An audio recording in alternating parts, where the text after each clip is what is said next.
राजस्थान की बात। राजस्थान का सियासी संग्राम थमने का नाम नहीं ले रहा है। सचिन पायलट को मुख्यमंत्री बनाने के खिलाफ मैदान में उतरे गहलोत कैंप के विधायक अपने इस्तीफे वापस लेने के लिए तैयार नहीं है और सूत्रों के मुताबिक अशोक गहलोत गुट ने यह फैसला किया है कि जब तक आलाकमान दिल्ली से अशोक गहलोत के मुख्यमंत्री बने रहने का ऐलान नहीं करता, वो इस्तीफे वापस नहीं लेंगे। देखिए, दरअसल पिछले कुछ दिनों में हुए हाई वोल्टेज सियासी ड्रामे के बाद माना जा रहा है कि आलाकमान अशोक गहलोत से नाराज हैं और उनकी माफी और मान मनोबल का ज्यादा असर हुआ नहीं है और आने वाले दिनों में उनकी कुर्सी को खतरा भी हो सकता है। लिहाजा एक बार फिर से सियासी फील्डिंग शुरू हो चुकी है, हर एक खेमे से, खासकर अशोक गहलोत खेमे से।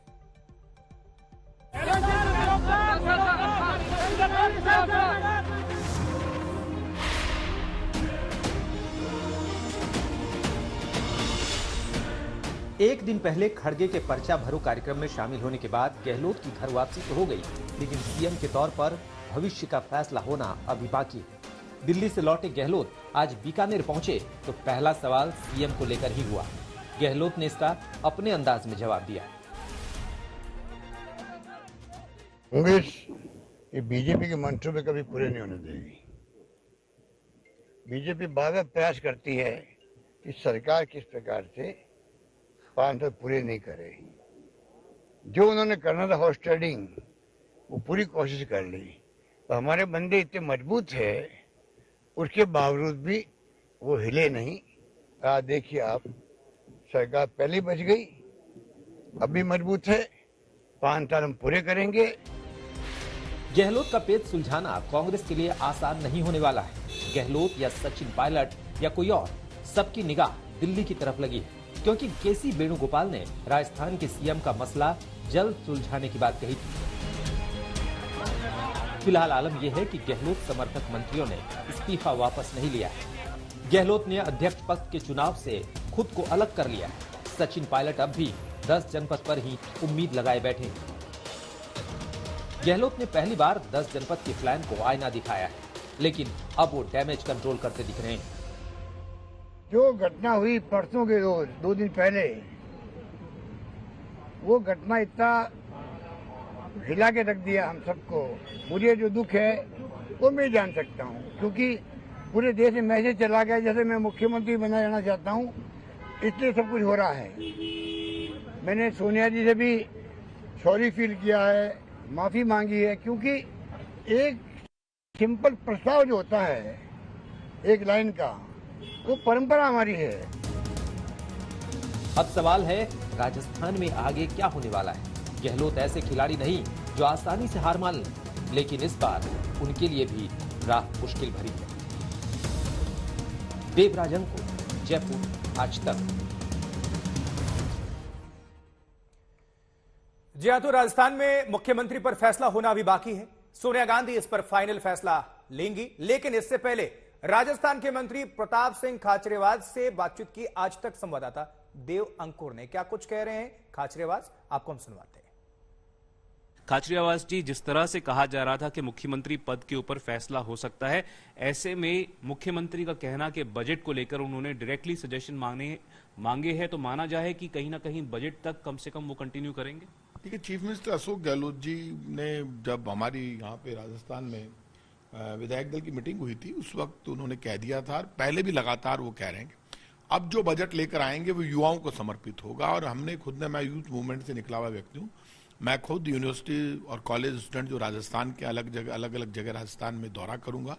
यूनिवर्सिटी और कॉलेज स्टूडेंट के साथ बैठकर बात करेंगे कि वो क्या चाहते हैं, क्या सोच है उनकी, उसके अनुसार बजट कैसे हम लागू करें। उसके लिए डायरेक्ट चीफ मिनिस्टर ने सुझाव मांगे यूथ से, और हम खुद भी उनको सुझाव देंगे, क्योंकि इस बार जो पहले बजट आया उसकी सब जगह तारीफ हुई, कोई टैक्स नहीं लगाया वेलफेयर की, और इवन आपको पता है मेडिकल में तो हमने सब कुछ फ्री कर दिया। राजस्थान पहला एक मॉडल स्टेट है पूरी दुनिया में जहां kidney transplant, heart transplant, her organ transplant free of cost government की तरफ से किया जाता है। दवाई फ्री, जांच फ्री, इलाज free, MRI free, CT scan free, सब कुछ बहुत बड़ी बात है।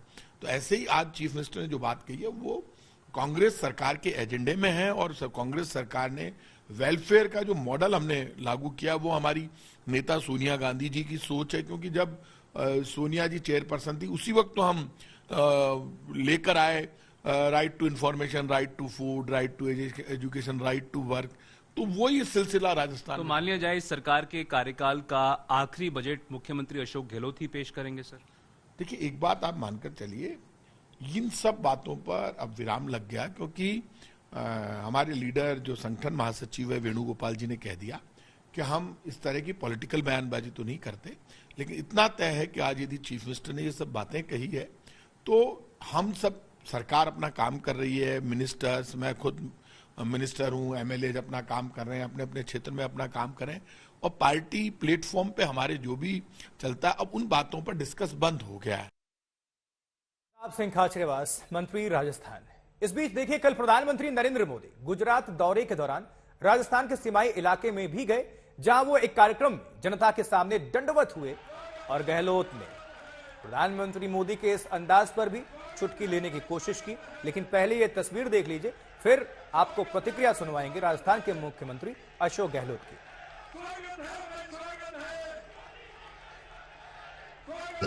व्यक्ति की है, सिंपल सिंपलिसिटी की है, जो मेरी इमेज बचपन से रही है। ठीक है, तो मोदी जी आने वाले वक्त में क्या मुकाबला कैसे करेंगे? वो मुझसे ज्यादा हम्बल दिखना चाहते हैं।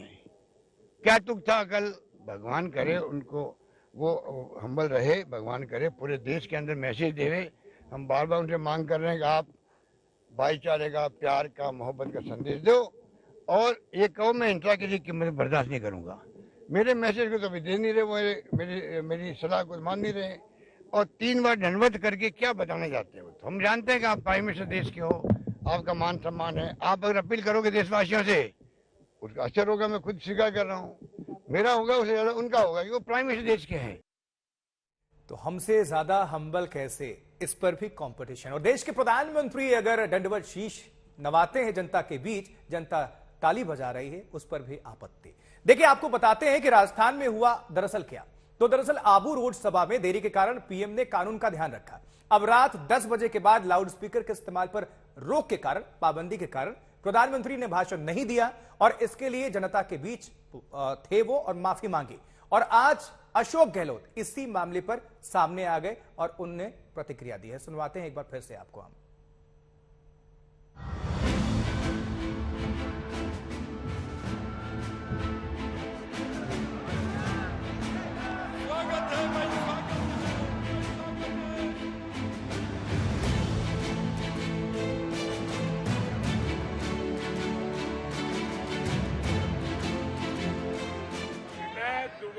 यहाँ फिर से आऊंगा और आपका ये जो प्यार है उसे मैं ब्याज समेत चुकता करूंगा।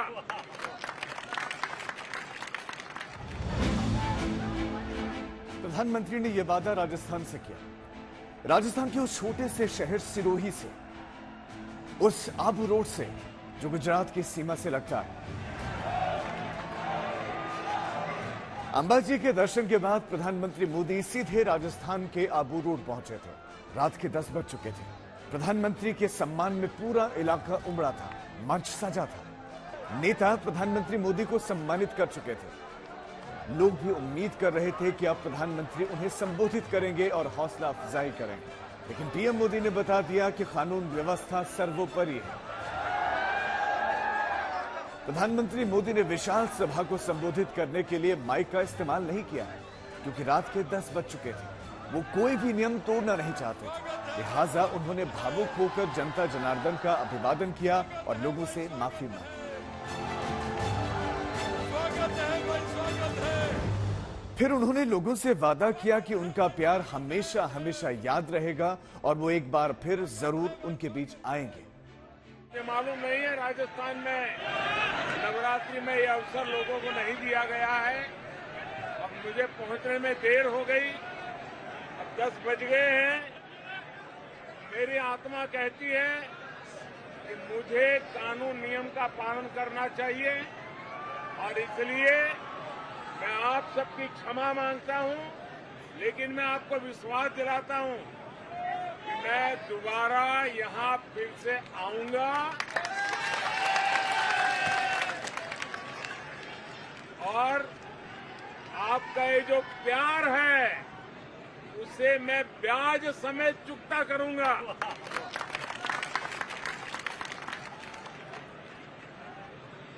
भारत माता की, भारत माता की।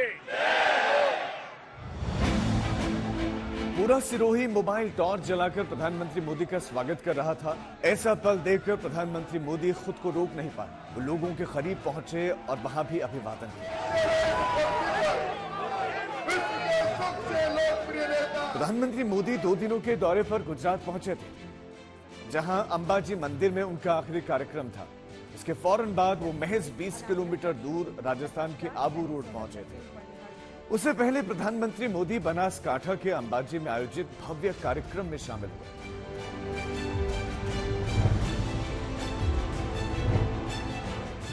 शक्तिपीठ में पहुंचकर प्रधानमंत्री महाआरती के साक्षी बने। उन्होंने लेजर शो देखा।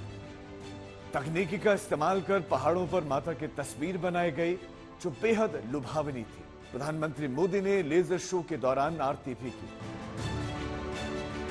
अंबाजी में गब्बर तीर्थ में भी प्रधानमंत्री मोदी ने पूजा अर्चना की, जलार्पण किया, आरती भी की। शक्ति के प्रतीक तलवार को नमन भी किया।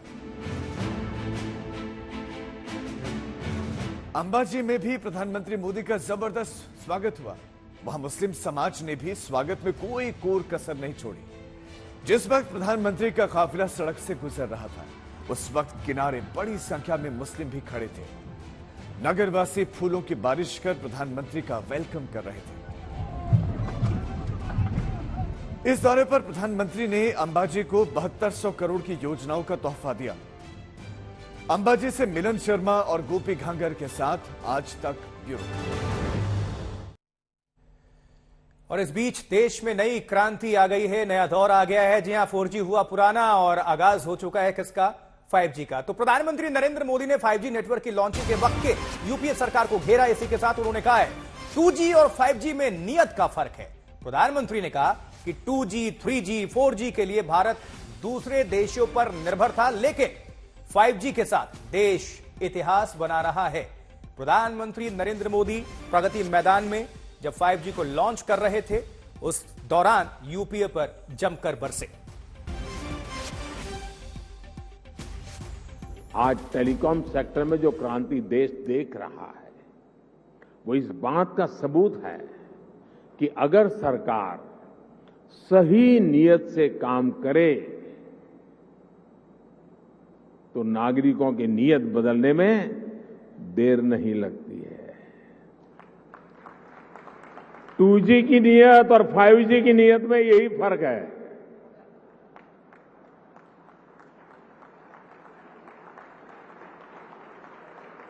देर आए दुरुस्त आए।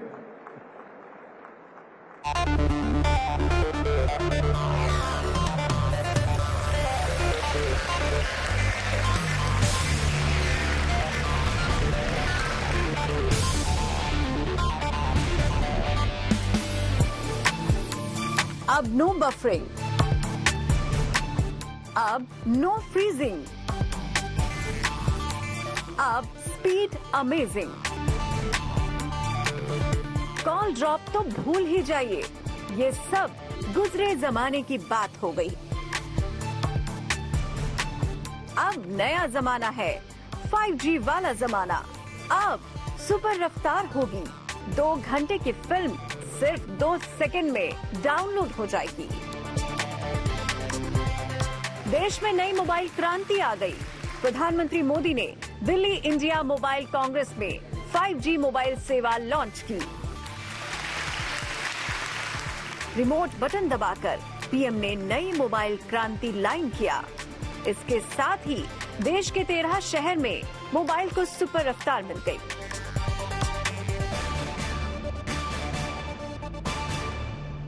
आज देश की ओर से, देश की टेलीकॉम इंडस्ट्री की ओर से 130 करोड़ भारतवासियों को 5G के तौर पर एक शानदार उपहार मिल रहा है।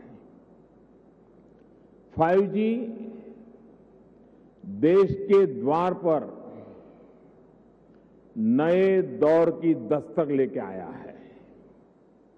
5G अवसरों के अनंत आकाश की शुरुआत है। मैं प्रत्येक भारतवासी को इसके लिए बहुत बहुत बधाई देता हूं। वे इस बात को समझ लेंगे भाई ऐसे इसको तो इतना सारा 5G सेवा लॉन्च होते ही प्रधानमंत्री 5G से मुंबई के एक स्कूल से जुड़े और बच्चों से बात की। और क्या इसका उपयोग हो सकता है, तुम्हें क्या विचार आता है? ये सब देखने के बाद, करने के बाद तुम्हें क्या विचार आता है? हम जो किताबों में पढ़े हैं उन्हें असली में अनुभव कर पाए, वो भी अपने ही स्कूल में। इससे पढ़ाई में हमारी रुचि और बढ़ गई है और हमें नई नई चीजें सीखने का मन है। सबसे पहले देश के 13 शहर 5G मोबाइल सेवा से जुड़े। ये शहर हैं दिल्ली, मुंबई, अहमदाबाद, बेंगलुरु, चंडीगढ़, चेन्नई, गांधीनगर, गुरुग्राम, हैदराबाद, जामनगर, लखनऊ, पुणे, कोलकाता।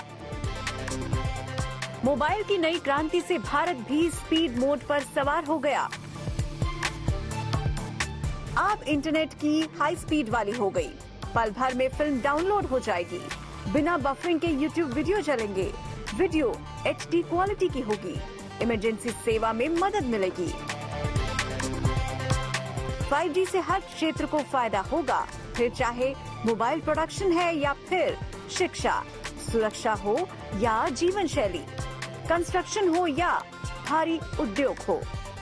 ऐश्वर्या पालीवाल के साथ आज तक ब्यूरो। महाकाल कॉरिडोर बनकर तैयार हो चुका है। अब इंतजार प्रधानमंत्री नरेंद्र मोदी का है। 11 अक्टूबर को पीएम मोदी उज्जैन जाएंगे और इस भव्य कॉरिडोर का उद्घाटन करेंगे। महाकाल का ये कॉरिडोर बेहद ही खास है, अद्भुत है। Special report.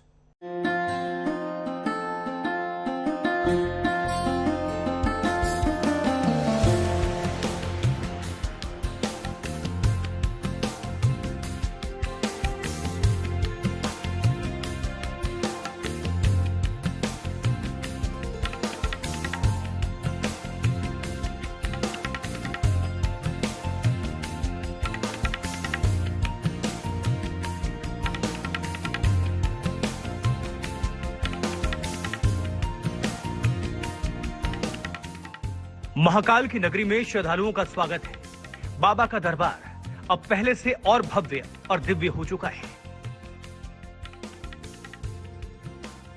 46 हेक्टेयर में फैला महाकाल का विहंगम कॉरिडोर, आधुनिक सुविधाओं से युक्त बाबा का विशाल कॉरिडोर, भक्ति भी, शक्ति भी, शांति भी। आज तक के साथ चलिए महाकाल कॉरिडोर एक्सक्लूसिव सफर पर। महाकाल कॉरिडोर में क्या है खास? महाकाल कॉरिडोर में प्रवेश के लिए 3 द्वार बनाए गए हैं। हम नंदी द्वार से परिसर में प्रवेश करेंगे। महाकाल कॉरिडोर के जरिए जब श्रद्धालु महाकाल बाबा के दर्शन के लिए आगे जाएंगे तो सबसे पहला जो उनका पड़ाव होगा वो होगा मेरे पीछे बना ये भव्य नंदी द्वार।